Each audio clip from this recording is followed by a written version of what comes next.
Plantation is the settling of English and Scottish people in Ireland. These people were loyal to the English monarch and were used to help control the land. They were known as planters. In the early 1500s, most of Ireland was controlled by Gaelic chieftains. Ireland had two sets of laws, two different languages, Gaelic Irish and English, and two different lifestyles. To control Ireland, English kings and queens, also known as monarchs, sent planters to Ireland in what was called the Plantation. This was similar to what was happening in the New World when colonists were sent to America to form colonies. The settlers, or planters, in Ireland were given a grant of land. They were expected to build a house with a bawn, which is a fortified wall, and to hold arms or weapons to protect it. The planters were sent to help prevent any more rebellions in Ireland.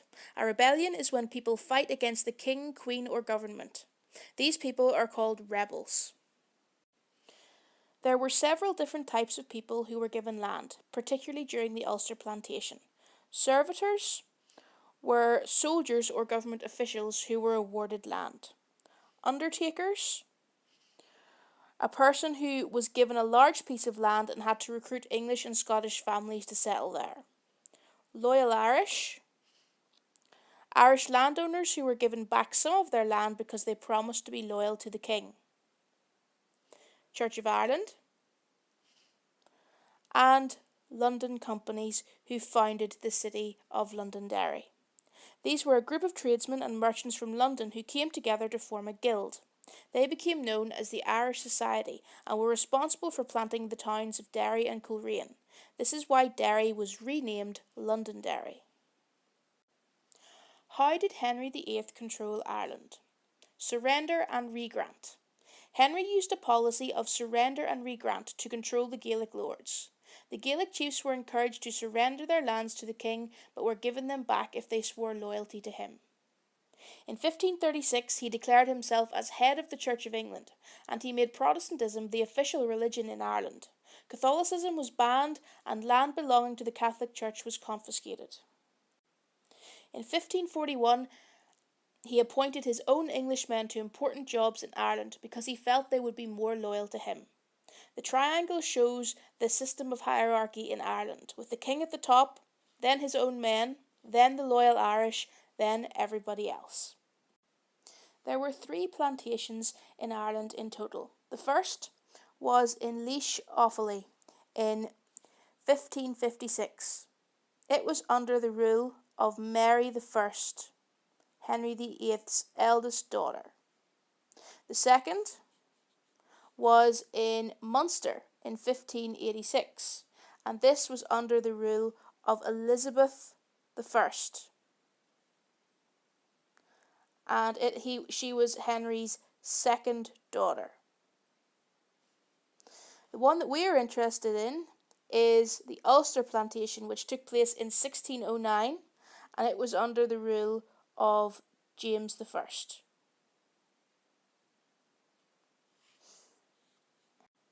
The Laois Offaly Plantation under Mary I planned to extend control outwards from the Pale into Laois and Offaly. This would protect the English from attacks by the raids from the Moors and O'Connors. The Queen thought that the English settlements would be a good influence and calm the Irish. The settlers were given land and had to build stone houses. They also had to keep weapons for protection.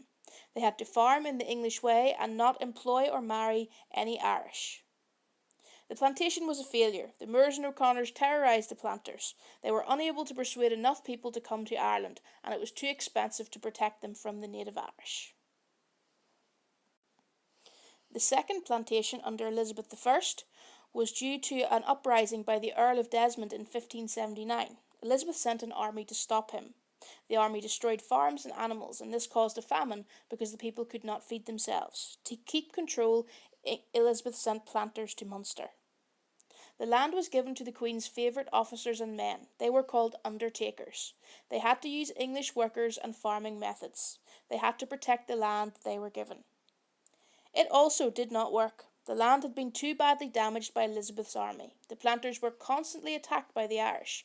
Most planters went back to England.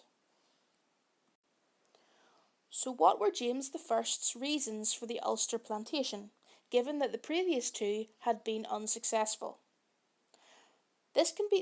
Reasons can be categorised into three boxes.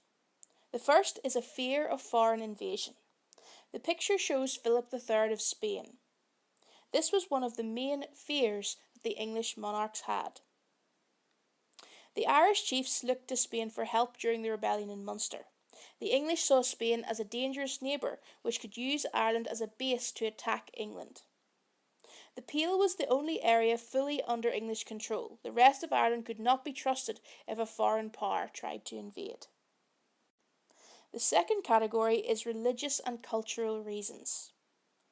The Irish remained Catholic Gaelic and used their own laws. This meant they were thought to be disloyal and not to be trusted. Every person in Ireland shall use the English language was a law made by Henry VIII. The third and final category is control of Ireland. It was believed that the only way to control Ireland was to conquer it by force. The English believed that the Irish were uncivilised and had to be broken down so that a good ruler could be put in charge. Henry VIII had given himself the title of King of Ireland.